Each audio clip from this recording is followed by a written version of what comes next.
The night was eerily quiet as Alan and Gloria drove through the snow-covered roads of Colorado. It was 1972, and they were celebrating their one-year anniversary. Alan, ever the planner, had booked a stay at the Stanley Hotel, a luxurious yet surprisingly affordable five-star establishment nestled in the mountains. Despite the hotel's grandeur, its isolation during the winter months meant it rarely saw many guests. As they arrived, the couple noticed the vast emptiness of the parking lot. Inside, the reception area was dimly lit, and the only sounds were the creaks of the wooden floorboards beneath their boots. The receptionist handed them a key labeled Room 217 and, with a friendly but somewhat forced smile, wished them a pleasant stay. Climbing the grand staircase, Alan and Gloria couldn't help but notice the unsettling silence of the second floor. Their whispered conversations echoed down the empty corridors. Room 217, located at the far end of the hallway, seemed untouched, as if preserved in time. The room was impeccably clean, almost unnaturally so. Every surface gleamed, and the air carried a faint scent of lavender. As they settled in, laughter and light-hearted banter filled the room. They tossed their bags aside, shedding their heavy coats. Yet, amidst the warmth of their intimacy, Alan suddenly froze. He felt it first, a presence cold and unyielding. "Gloria," he whispered, his voice trembling, "I think we're not alone." Gloria laughed nervously, dismissing his unease. "Don't be silly, Alan. It's just an old hotel." But Alan was convinced. He checked the door, ensuring it was locked. He searched the corners of the room, even peeking under the bed and behind the curtains.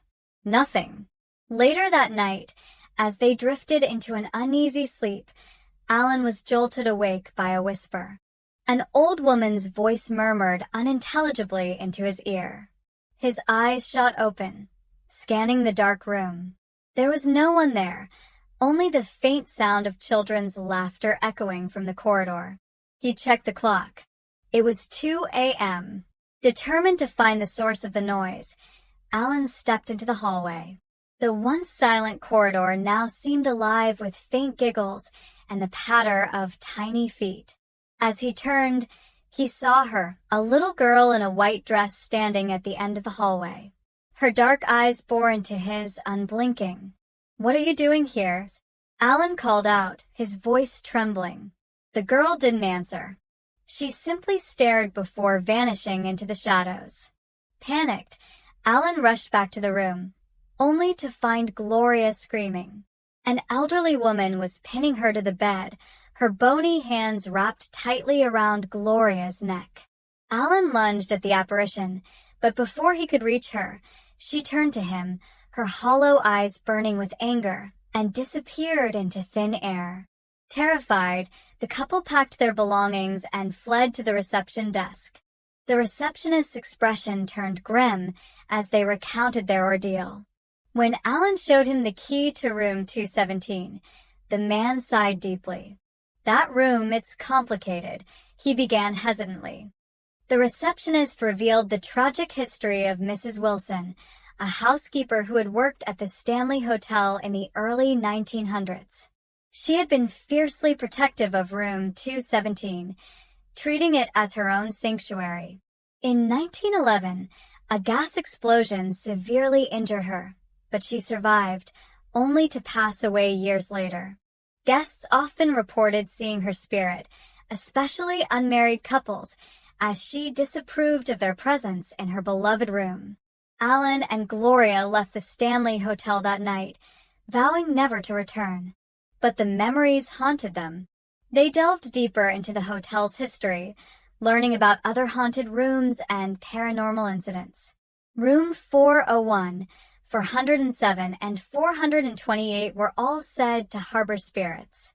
Even Stephen King, inspired by his stay at the Stanley, had written his iconic novel, The Shining. Hollywood actor Jim Carrey reportedly fled the hotel after an encounter too terrifying to recount. Years later, Alan and Gloria still felt the chill of that night. The Stanley Hotel remained a place of intrigue, its dark secrets luring thrill seekers and ghost hunters from around the world.